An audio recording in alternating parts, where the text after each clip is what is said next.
Hi and welcome to another video on the guards of Roworth. This is the second video and we're going to be looking really about the hanging guards this time.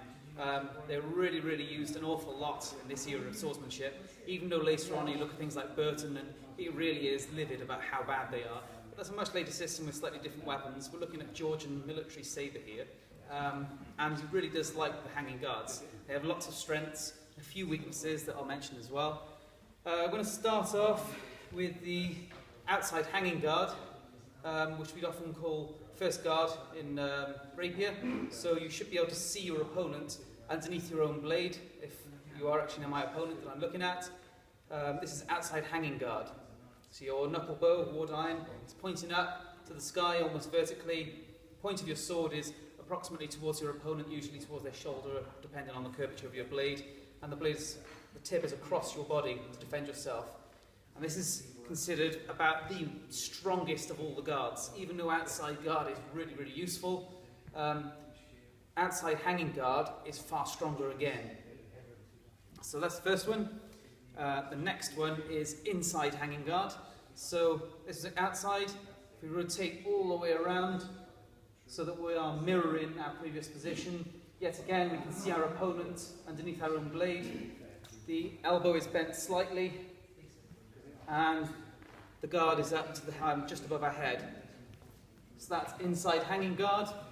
A useful guard, but nowhere near as strong as this outside hanging guard. Just the arm is a little bit more vulnerable. And then the last two we're going to be looking at are a lower hanging guard. This one is called outside half hanging. And all it is go into your hanging guard outside, move the hilt down to shoulder height.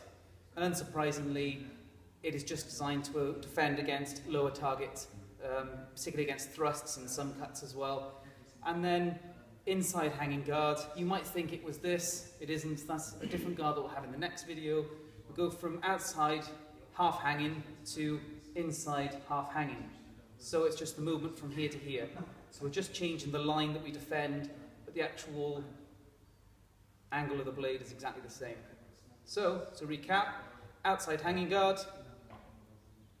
okay, inside hanging guard, outside half hanging, inside half hanging. So if I show from the side now, outside hanging guard, inside hanging guard, outside half hanging, inside half hanging. And Roworth's quite clear that from this position, basically your three of the postures, we can just move from basically doing this kind of thing all the way around, is that you can ward off almost any attack. The only real vulnerability from this is some targets to the arm here. It's a very strong posture. So from outside guard, outside a hanging guard, you can just, with the most subtle of movements side to side and down, this nice box here, protect against almost anything. Now he does say it's a slight disadvantage in that, in terms of arm strength, it can initially be very tiring, but you'll just do it a bit more often, do it fairly regularly and you'll get used to it. We use it an awful lot. So you can use these as actual guard postures to stand in, but you can also use them, like most of your guards, as actual parries.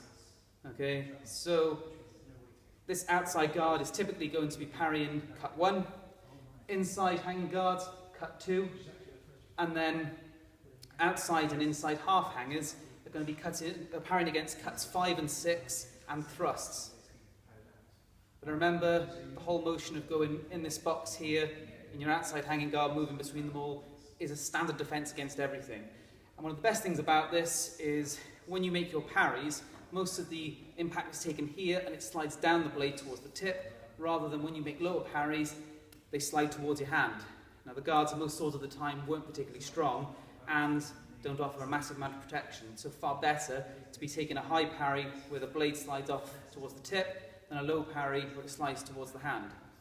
Now should you use low parries or high parries, well you should be using both. Okay, we covered some of the low stuff inside and outside in the first video. Now we're looking at all of the hanging postures, which are really very strong and are really well suited to full power moulinet cuts or full parades. So from outside guard here, inside guard, cut 2, really well suited, nice powerful cuts. I hope you enjoyed the video. Please like and subscribe so that you will get more updates in the future.